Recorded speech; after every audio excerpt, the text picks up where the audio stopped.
Alrighty guys, Luke here again from Australian Off-Road. Air conditioning. So we're just going to show you, this particular trailer's got air conditioning, so we're just going to quickly show you how to operate this system. So firstly, the air conditioning does run off 240, so you've either got to have a generator handy or obviously 240 connection handy. The aircon unit, as we can see on this particular trailer, sits closest to the axle, so this is what the unit looks like. So firstly, we've got to make sure this door's down when we're using it. Now you will see anyone with air conditioning or anyone that options it in, the locker at the side of the air conditioning will have a sticker on it, like you can see. So it's basically saying that this door's got to be closed when you're running the aircon. So because the hot air pumps out through this grill, we're trying to stop that from circulating back into the trailer and obviously making it hard for the machine to hold that heat for you.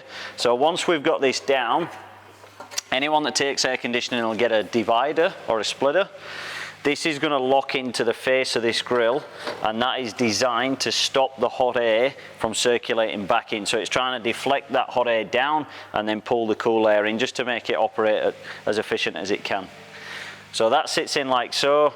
I'll show you in a second how to operate it off the remote, but just so you can see in there while this divider's out, there's a drip tray which is on a slant, so we tailor it to be this way.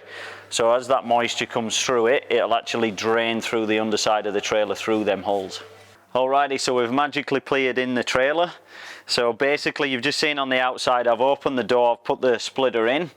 Now we've got his aircon remote, now it's all controlled internally, so your little eyelet that's on the front here, all we have to do, obviously I'm plugged into 240 here, so I don't need a generator or anything handy, I've got it all there. So all I do from here is I press the standby button, the big blue one. You'll get a few red flashes. Give that a couple of seconds.